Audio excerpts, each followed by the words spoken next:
Well, hello, everybody. Thank you so much for joining us today. My name is Dave Frincke, and I'm the movement leader for United Adoration. Rachel Wilhlem is here again with me. She oversees all of our work in the United States with United Adoration. And we're very excited today to be here with Flo and Katy from Rain for Roots. Welcome, ladies. Thank you. Thank you. And Rachel, do you want to give us an overview? Yeah, so Flo and Katy are part of a group of 4 women that form Rain for Roots, and we're so excited to have them. Just we at United Adoration really care about local songwriting and for the local church, and Rain for Roots is doing just that. Can you two explain like what your mission is for the local church, and also just how you guys got started, who you are, all of that? Hey, Flo, where to begin?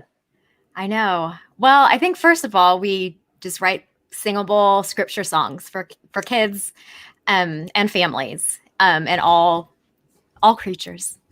We started back in 2012 around a table, a birthday dinner, and we were kind of just remembering our childhood Bible songs that we grew up with and talking about how do we get these big truths, how do we convey these things to our own kids who were all very small at the time, some not even born yet. And as we started talking, we went through this list of Bible songs that we remembered, and we thought, we wish there was something that resonated more with us, spoke more to even our just musical sensibilities and what we wanted to listen to. And at the time, Alice, our friend Alice, was sitting at the table, and she looked at Sandra, Katy, and I and said, "You're musicians. Like what?" She kind of just threw her hands up in the air, I remember, and looked at us like, "Well," and that was kind of the spark, I think. Yeah. Mm-hmm. Yeah. So you all go to the same church or close to it, right?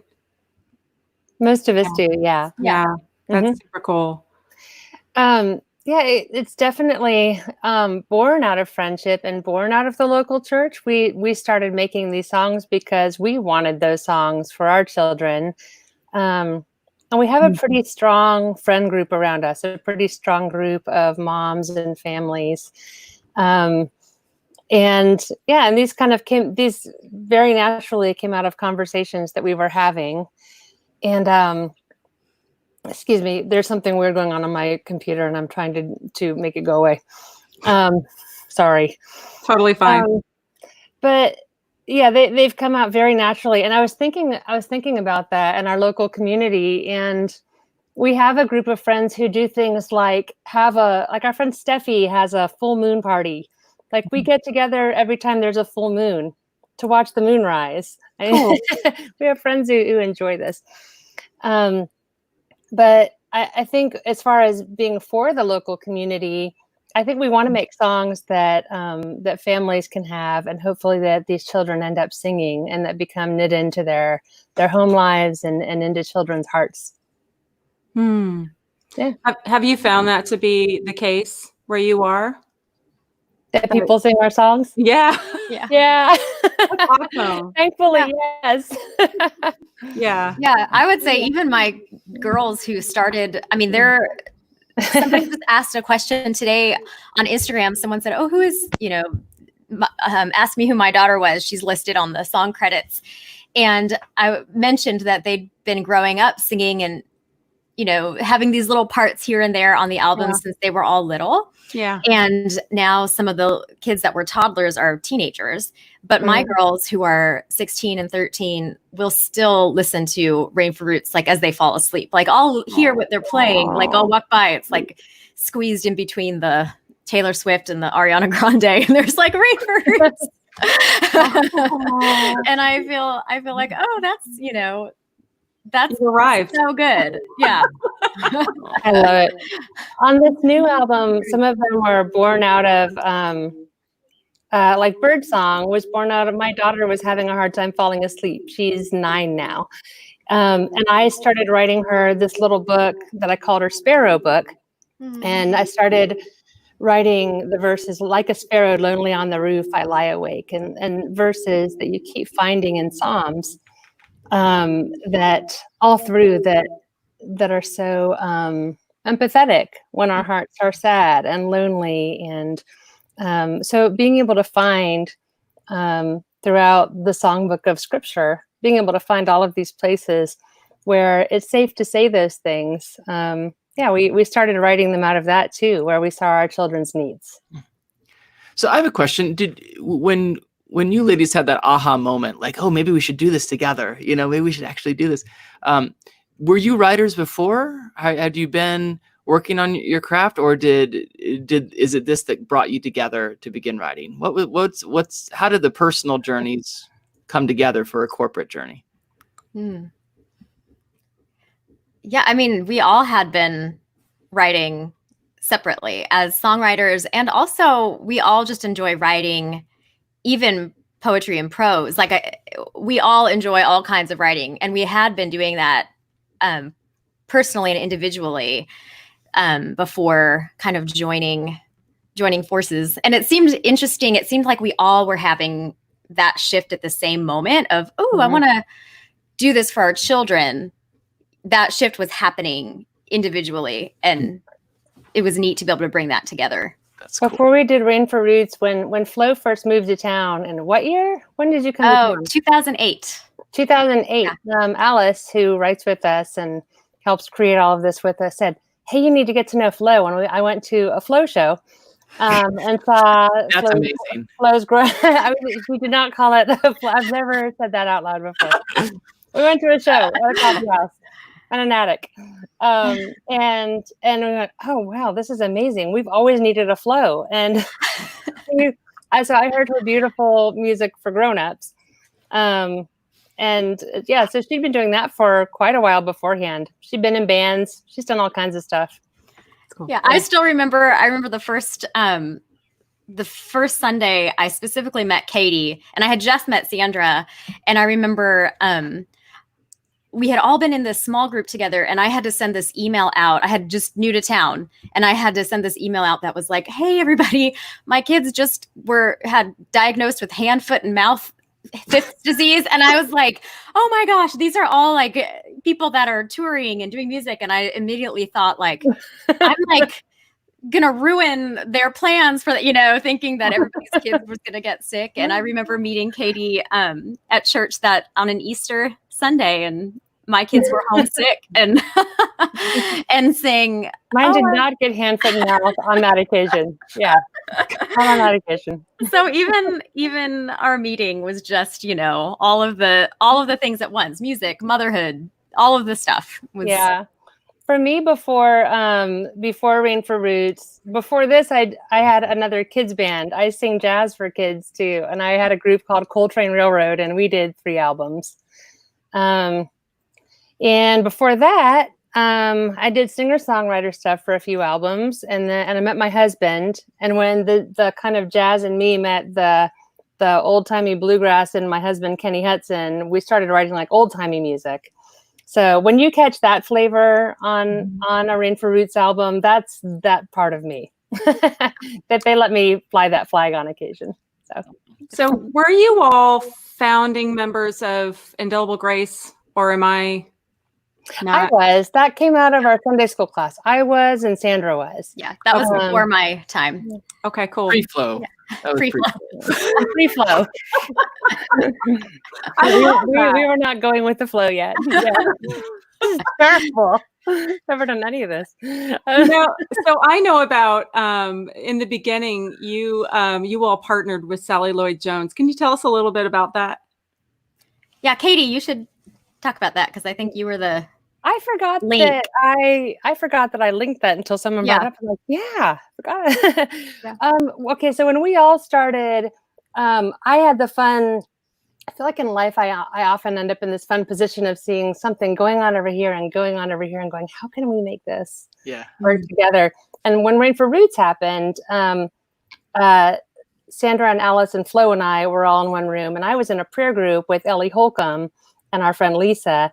And Lisa over in the prayer group said, if you guys are thinking of doing something like that, have you guys ever seen the Hugga Bible? Have you guys ever seen the Hugga Bible? Yeah, Okay. I have. I was like, I think ours is down on the downstairs bookshelf. It is covered in lammy fur. Sally Lloyd Jones wrote it before she wrote the Jesus Storybook Bible on HarperCollins. And it's the sweetest little thing. And we sell it on our website now in a baby shower bundle. It's this little fuzzy covered board book, and it has 10 little poems in it that tell Bible stories for littlest children. And they're all versed, and they're so sweet.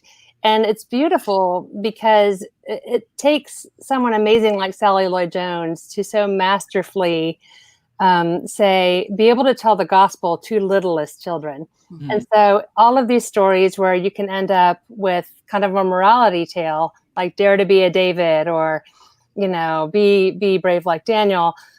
She does the most beautiful job of saying God is the hero of the story in the mm-hmm. tiniest little stories. So we asked her if we could use that, and she came, and we had a meeting and sat down and had the loveliest time with her. I can think of more little gems of that conversation that I still just have tucked mm-hmm. inside me. And she said, yeah, you guys can use this. And so it was the perfect size for our first album. So we used all her lyrics and we put music to them. And I think that took about a week, Flo. Did we have it was crazy. It was wild. We were like, let's all take a couple. And we within, I feel like 4 days, we had all emailed different ones. Like there wasn't mm-hmm. even overlap. We were like, here. And then it was amazing. Fastest album ever. Yeah. Yeah. So that's like creation is collaboration to me. It's like you guys are collaborating, creating this beautiful thing.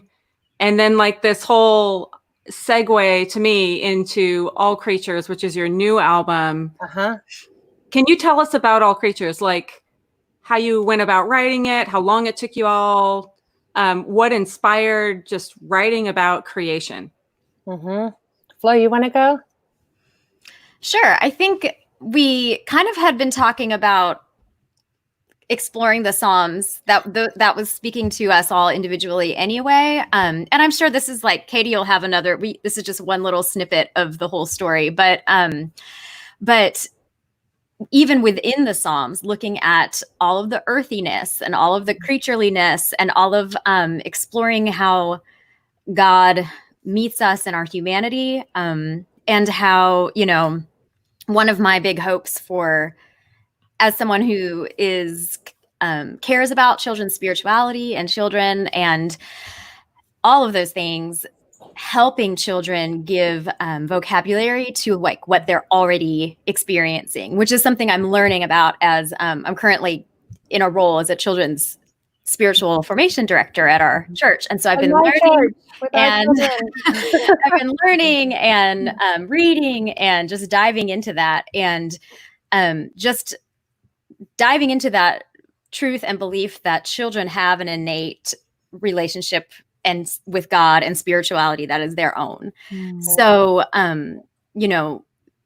of course we can teach and guide and share these truths, but there is also something beautiful that happens where God speaks to a child, and I might not even ever know what God's telling that child, or maybe I do, but can we help foster that? Can we help give vocabulary to those experiences? Because I think we all can remember being children and looking back and remembering something that now we can look back and say, oh, that was the goodness of God. That was God with us, and it might have been like, I have a memory of my mom hugging me, and her hair was really long, and I would just like wrap myself in it. And that's such like a physical thing. Yeah. But looking back, I can see like, oh, that was God's goodness. God was present with me in that moment. And what was it for you? What is it for a child right now? Even as adults, we can maybe hear these songs and hearken back and remember those times that God revealed, love and truth and beauty and goodness to us as children. Yeah. I think something that we all care about a lot, Flo and I, and we've all had umpteen conversations about the spiritual lives of children. And I think there's a very special thing that happens with children I wrote an essay for Ned Bustard for Square Halo Books a while ago. And I opened with a Stanley Hauerwas quote that said, when Jesus wanted to show the disciples what the kingdom of heaven was like, he put a little child in their midst. That shows us so much about what the kingdom of heaven looks like. And it's not a station to be rushed through. We begin as children. And if we have wisdom, we continue to hold on to and hearken back to our childlikeness and listen to children. There's this wonderful Madeleine L'Engle quote too, while I'm quoting, that I've always loved, and it's been comforting to me as I've grown up and older, that says that she says, I get to keep all of the ages that I was. So somewhere in me there's, isn't that the sweetest thing? It really is. Yeah. And it's true. Like I have parts of me that still remember 5 and remember 8 and yeah. And as far as our spiritual lives go, when Flo said that, it just reminded me, I came to know who Jesus was and understand more and feel the presence of God and know that that's who it was when I was 11 and I was at camp. And I remember being in a quiet spot in the woods by myself and looking up at the trees and looking up at the beautiful green of the trees and feeling his presence so tangibly. And I think he so often works through the beauty of creation to speak to us. I think especially right now, it's such a comfort. I think we're being pushed into it. Yeah. So I have 4 small kids. You have 4 small kids? 4 small kids. Yeah. You want to elaborate? Well, between the ages of 3 and 10. Wow. Kids. I've heard my fair share of CDs in music written for kids that are some of the most annoying things I've ever heard. Ridiculous lyrics, 1/4, 5/4 chord progressions over and over and over again. You name it. So you put up with them as a parent, right? Like you just okay, we'll listen to this for the 20th time. The one time on this road trip to Florida, my family, we listened to the same kid CD that was 35 minutes long because one of my kids would not be quiet unless we played that CD, and for 12 hours listen to that CD. Anyway, we counted down the time based on how many more cycles of CD we had to listen to. As a parent of young kids listening to very annoying music for kids, I listened to your album and I could not stop smiling.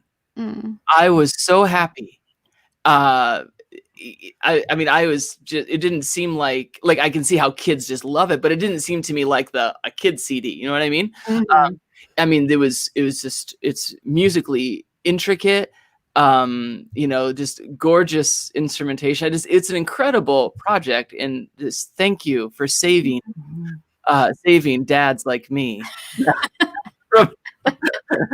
It's just a wonderful project, and I was just smiling the whole time. So, is it available to the world yet, or is it still? Oh, thanks for asking. Yeah, as of Friday, it was on May 8th. So yeah, it's digitally and physically available, and yeah, we just got to start sharing it, which is really exciting.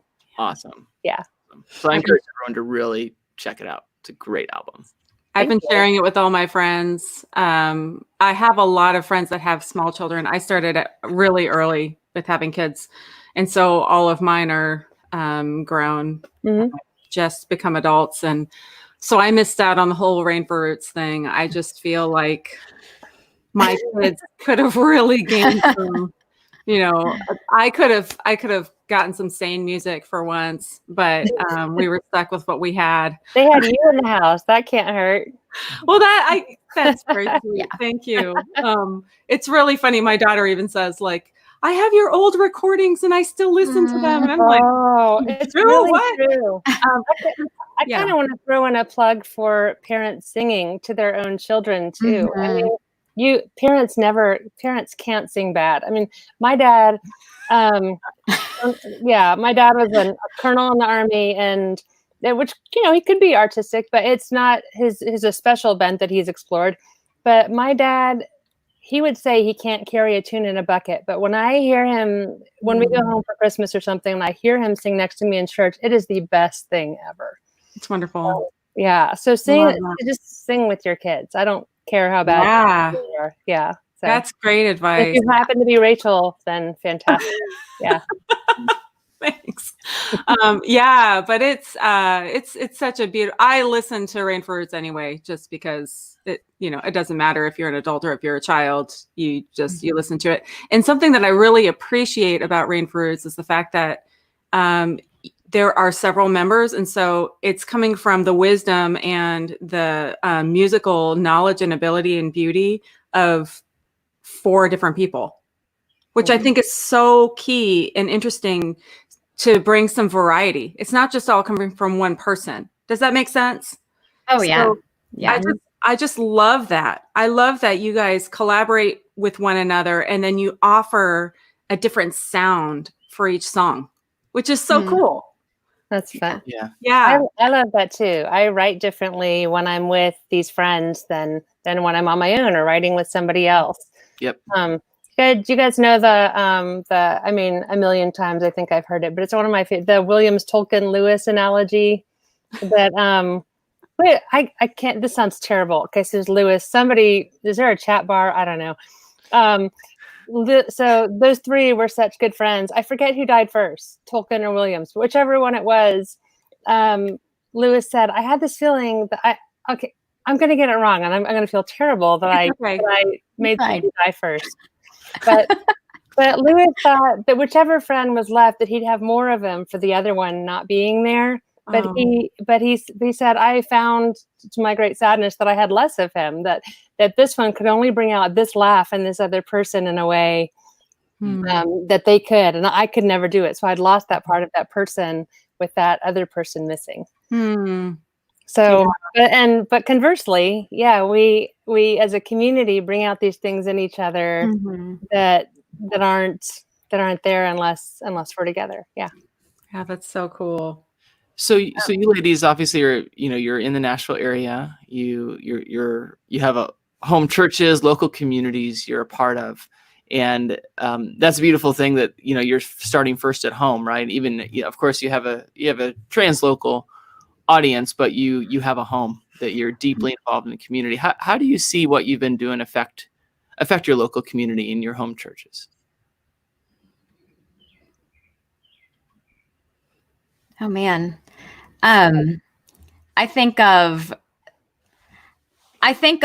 some of immediately what came to mind is we had a few, like our first album release that we had was in this YMCA community center, and just seeing all of these friends and the sweet thing is I feel like this is beyond even our local, this is beyond our local church community. This is our whole neighborhood, the Nashville community that some of us have, gone to separate churches or met each other in different ways, or moms groups, or these different avenues. But there is kind of this cohesive, this one desire to offer goodness and truth and beauty to our kids. And so I think when we get to see them enjoy that, like when we did that first release show, and just seeing all the kids dance together and enjoy it, and the moms be able to, and the dads be able to, just like you were saying, enjoy music with their families and with their kids. I think there was something that to me that's important in children's spirituality work, is that intergenerational connection. So I think something I do love about just the music being palatable to adults is that it lends itself to strengthen intergenerational connection between adults and children. And I see that happening in our community. I see it, we'll sing several of our songs just for general worship at church. And I feel like the kids are able to be like, oh, that was made for me, but it's like we're sharing it together. Yeah. I think that's just super important. It's something that I didn't actually really think about when we started off. Like, I feel like I was just like, I want to make good music that doesn't make me want to gouge, my face. And We like, had that wonderful, Hey. we had this wonderful review this week. I saw that was on Instagram. It's music that doesn't make you want to gouge your eyes yeah, out. yeah. And it's like, yes, I feel like that's how it kind of began, but it's like gone deeper. And as we've like learned more about our children and who we are and all of those things. Mhm. And one of those elements that's been surprising to me is to see it go out and to be like, to see adults and kids and families at all ages worshiping together to the same song is, I think, an unexpected gift. Mm-hmm. Yeah, you made it flow. That makes me think. One time, there's this neat thing in Nashville called Art House. You guys are probably, it has a national, international presence too. But it was started by Charlie Peacock, and Andy Ashworth, his wife. And one time, I heard a discussion there where Charlie talked about making art that makes you want to stay in the room with it, like that. You can see interesting art or fascinating, but some art can intentionally repel or shock, and there's a role for that. But it's making me laugh thinking about you talking about the road trip, Dave. Because making art that makes children and parents want to stay in a room together. Yeah. That feels like a good goal. That's really awesome. cool. Mm. You are a fount of wisdom, Katy. I love it. You remember lots of quotes and beautiful things. I think that comes from. This is my favorite kind of conversation. It might have something to do with it. This is what we love to talk about. So. Yeah, and are you both? You both are homeschooling moms, right? Mm-hmm. Yes. Yes. I would say. Yeah. I'm not a mom, but we're homeschooling. You're homeschooling, yeah. How does that play into what you bring to the table with Rain for Roots? That's an interesting question. I don't know if you can and my particular journey has shifted because my kids are older and they do tutorial 2 times a week. Like, I almost feel like we are, but we're not, they're home more. I think that's the biggest thing, is like a big reason we shifted, because they were in school for a few years and it worked great when it worked great. So I have no, like, that time period I'm super thankful for. Like, someone else taught my kids to read. So that was great. But then I missed them. And once I just missed being around them. And I think we as a family just love being around each other.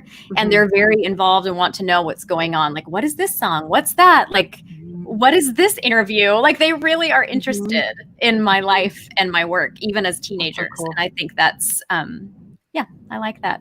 I so get that, because I homeschooled all the way through my kids. And so there's this stage of like, when they start doing their own work, you're kind of a little bit outside of it, and you're just kind of like the overlord. You're like, so did you get that done? And right. Yeah. Done? And that's it. Like, you don't have really, I get it.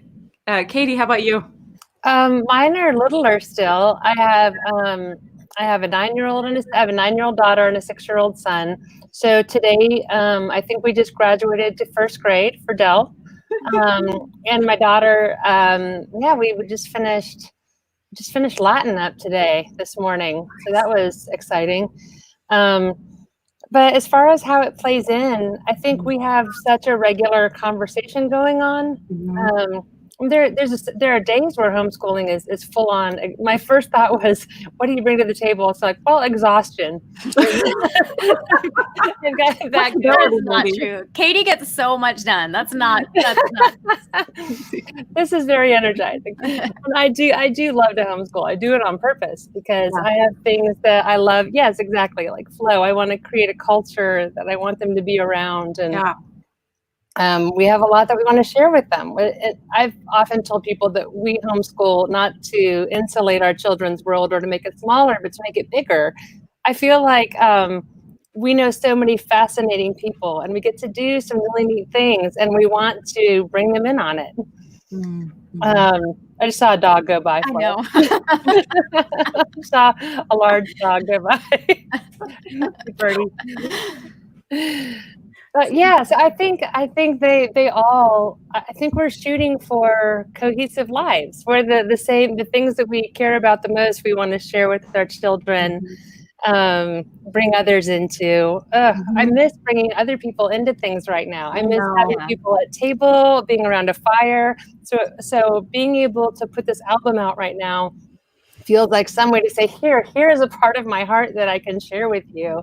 Let me lob this over the wall into your house right now. And I hope this gives you comfort in the middle of, I've sent a few notes now that say, please enjoy this in the comfort of your own quarantine. That's Yeah. so cool.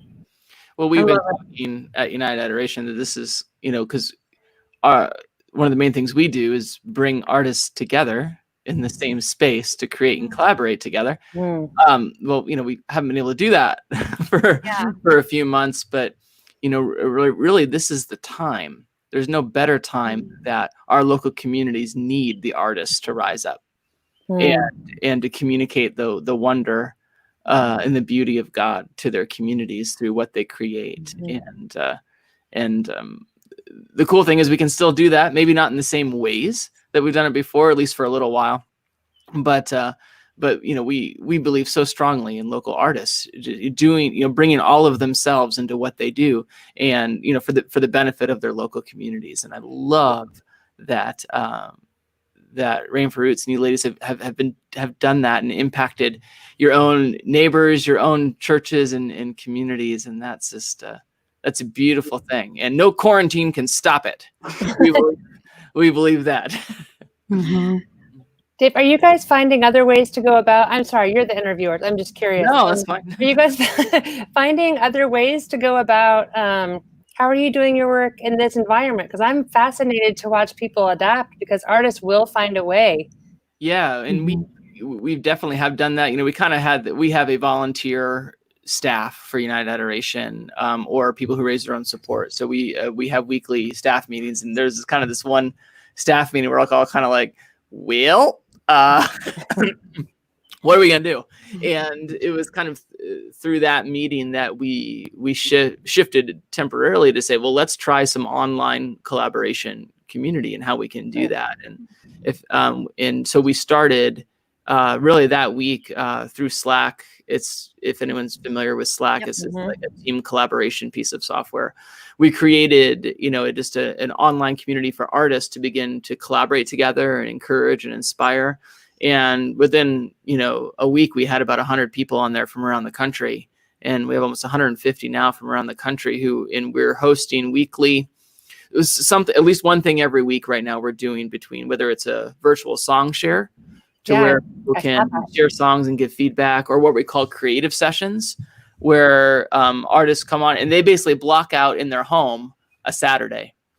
And we have a couple Zoom meetings throughout the day, but then also just space for writing. And then we get back on through Zoom and share what we've done, get some feedback. So kind of like just, a day of creativity with some accountability built in to help motivate us to actually do it.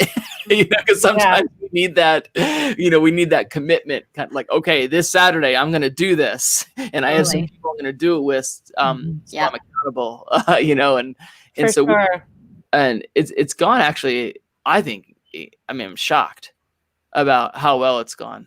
So we're actually going to continue doing those even after, the quarantine is over, and we can continue in-person retreats. We're going to continue with the digital platforms as well. So it's been a good learning curve for us. Oh, that's awesome. So if you want to get on there, you can. Anybody's invited. They just got to message me or Rachel, and we'll get you on. But cool. It's a really great experience for me. It's been super frustrating for me, just because I'm used to going out and helping local churches lead retreats, and it's been a little different, having to do everything online. Now it's easy in some ways because you're at home, but it has also been a little frustrating because I like being with people and seeing a face, and like an actual face in front of me. Yeah, it matters. It's kind of nice. But I just going back to Rain for Roots a little bit, this is just a really sweet story having to do with your music and streaming and this quarantine and all of that. So basically, from my church, we do a whole like pre-recorded and live stream thing every Sunday. And so my pastor asked me if I would do if I would record a Rain for Roots song and then send that recording to my friend who is like a movement person. She's a dancer. And then she would make moves for the song. And then we would have a little section in the service online of her doing the moves while the words were there and the song was being played. So we did Jesus is Alive. Oh, We're doing Jesus is Alive for the season of Easter. And we're an Anglican church, so we have the whole Easter season. Yeah. And so cute. A friend of mine who has a little girl, she's like just 2. She had like a whole setup of like in her, I guess she has a playroom, and she's in front of the computer screen. She took a video of her daughter just standing there doing the moves. Will you please show us that? I love her watching kids dance to the song. And her mom was like, she won't let me in the room to watch her do it. I just had to like sneak behind her. Maybe we shouldn't see it then. Maybe cute. That's really sweet. Like, this is so wonderful. And so that I'm hearing from various parents that the children are saying, this is my time. This is my time in the service where I get to do my little dance, and I get to, like, this is my song. But then the adults love it too. So it's just such a really, I don't know, like, I love it. For me, it's been such a blessing in this time to find a way to include everybody. Mm-hmm. And it's not cheesy or hokey or anything like that. It's just perfectly beautiful, And so now I'm working on the next song for when Eastertide is over, and we're going to do it again. So I'm super excited. What a great idea. What a great segment to share with the littles and everybody. Yeah. I know. So fun. So fun. That's great. So I have a question here that's on the way bottom of my question list. I think it's a really great question when we're talking about community, just like the community that I have, and we're using Rain for Roots music and all that. So how does All Creatures, your new album, help children learn to love their neighbors better? I love that question. Yeah. And full disclosure, you let us see a few of the questions ahead of time. So I thought about that one at like 5:30 this morning, and I went, oh, that was the first question we got to, and it really sparked to me. And I wrote down that it shows us how to love God specifically and intentionally and creatively. Like, that's what we're hoping to do. Like when we look at creation. Not how to.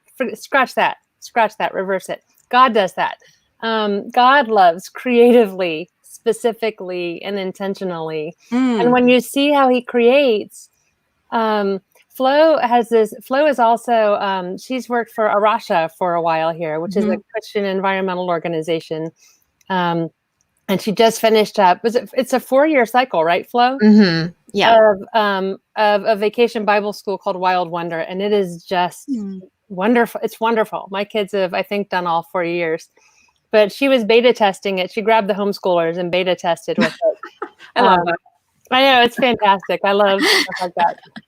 But she laid out in her beautiful backyard. She put a blanket outside and took picture frames, and had the kids take an empty picture frame and put it over 1 square foot of the earth and lay on their tummies on the blanket and just look at 1 square foot. And you would not believe how long children would sit. I mean, and it was from my wiggly kindergartner up through elementary school. And they were finding bugs and dirt and little sprouts that hadn't sprouted yet. When was it? Like February. February mostly. Yeah. Yeah. So things were still mostly dormant, Yeah. but they were digging under and finding things that were not alive yet, or were waiting to be alive, or were sleeping. And they were so excited. Oh, she gave them magnifying glasses too. But you see how very thoughtfully God plans, and how specifically he creates, and how intentionally He does everything he does.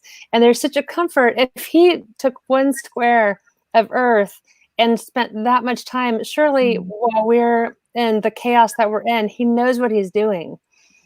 And I think we wanted to shine a light on that. I took a big Mother's Day walk yesterday at our favorite local park, and it was unspeakably beautiful. And I was just weeping, which hadn't happened I hadn't wept for beauty in a little while, because there's all kinds of reasons to cry right now. But the beauty just made me go, whoever made all of this can surely, he is surely up to something good. And I guess that's what we were kind of shining a light on in the Psalms and in these songs, with all things bright and beautiful, and with Flo. Yeah, well, and I think of even, Sandra's Christ is the life of the world, and thinking of like Christ's offering of himself flowing through all of like that redemption story, flowing through all of creation and in each other, and being able to look at someone and remember that that's the image that person bears. And I think that's an important thing for me to to humanize people again. And I think, I don't know if, little kids don't have this as much, but I need this where I'm online a lot. And I start to be like, oh, this person thinks that because I saw they said this thing. And then that person must be in this camp. And then that person must be over here. And instead, when I think about the whole of creation and redemption of creation and God's image, humans bearing God's image, and thinking like, how do I treat this person as an image bearer? Instead of just some thought that they might have had or some words that they might have said. And I think it's going to be really important for this generation of kids to hold on to growing up. So I think I kind of think that way, as far as bringing that humanity piece back. And, we are created beings, and that also is, we mess up, and how can we forgive and love and see the whole, allow ourselves even to have these emotions and this whole range of emotions that are explored in the Psalms, and grant that grace to others as well. Wow. So how has your music grown since 2012, right? Since 2012 to now, it seems like it's really taken on the spiritual formation aspect, just, from what you're saying, because I know that I would have loved to have my kids exposed to what you're talking about, and for it to be in plain language, and it just touches my heart to hear about that, God making everything creating wonder in your child's mind. So how has your music grown from 2012 to now? Yeah, well, earlier I was thinking this, I hope this is has to do with this question enough. I'm thinking about earlier in our conversation, something I was thinking about was, we're often asked, is it different to write for kids than adults? Yeah, that's the other thing I was going to ask. So I think they kind of go together. So I think since the beginning, we've never thought this is kids music and we're going to write kids music. We've just wanted to write good music that we like to listen to. And I think that doesn't mean that we were my own slight, philosophy has changed slightly over the years, because I think even at the time I was thinking, oh, we're offering adult level music for kids. And now I'm like, no, we're just offering good music for everybody, or we want to, we hope that's what we're doing. And not differentiating, this is kids music. Maybe the stuff that we don't want to listen to because it kind of grates on us, or we don't want to listen to in the car driving to Florida, maybe that isn't good enough for even, that's not good enough for kids. It's not that that's kids music, or that should be kids music. And then I think about the words and the lyrics and thinking, we do try to distill some of these big ideas into plain, simple language. And maybe that's the language adults need. So maybe it's actually the language we all need and the music we all need, but we've been thinking in all these different boxes for a long time. I don't know if that makes sense. That's great. I was going to ask too about Am I right in thinking that all the songs and all creatures have to do? They're like they're paired up with a psalm. Largely, there's a few Okay. that have some. I think there's some New Testament kind of scripture references here and there, but largely, yeah. Yeah, that's really cool. And the Psalms do talk a lot about creation. Yeah. And yeah, which I think is so cool. I love the universal structure of the Psalm and the beauty that's for everyone found there. I'm reading in the Psalms right now, and there's just so much to discover all the time. Right. Yeah. And it's like, we didn't invent this. Like, we're not, this is the beauty that's been around forever. Yeah. Yeah. Like this idea of that kind of language and that goodness and offering it to everyone. Yeah. Mm-hmm. Yeah. And I think flows onto something there that, they say you really know something if you're able to tell it to a child. Mm-hmm. If you can distill something down for a child, you probably get the truth of it pretty well. And people who take the time to consider how you can say something in simple enough language that a child can get it, you have to know it pretty well. Mm-hmm. So for us, it's a good exercise for us, for our own spiritual stories, to be able to take these ideas and say, how do we put these in terms that a child can understand this truth in their language? Yeah. And leave room, the curriculum we use at our church right now is pairs a lesson. And it's really not even a lesson, but it's more of this like Montessori type lesson with wondering questions. So it's, I wonder why they might have done this in this story. I wonder how you feel about this story. And I think that has really impacted all of us, that kind of style of leading kids into that mystery and not being afraid of what they might say or how they might answer. Yeah. And then being willing to be taught by the children, like, what did God say to you? That's amazing. I've never thought of that way, Mm-hmm. Yeah, I love it. It's forever. It's slightly terrifying to tell those stories when I'm on Flo's team and teach the children, and you tell a story. Like we told the story of the exile of Israel, and you walk through it and tell the children, and then you ask them these I wonder questions. I wonder how they felt when this happened. I wonder how it felt to be this character in the story, and the things that kids come up with. Mm-hmm.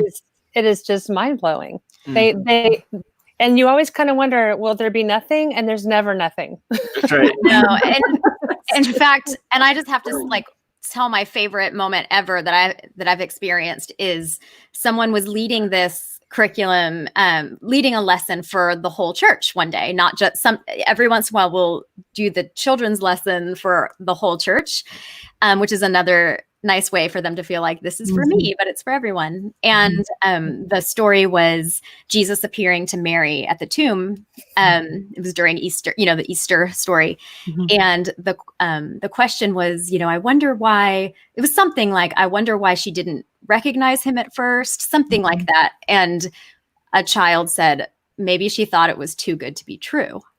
And I just remember that's always my question. Like, that's always the thing that I think all the time, like, this feels too good to be true, and to be able to let a child kind of crack that open and to be like, oh, I've been kind of afraid to admit that, or afraid to talk about that, or let that, bubble up, that honesty, that we find in the Psalms. Yeah. We have so many hang-ups as adults. Yeah. So many. We can encourage our children to not have the same hang-ups as we do.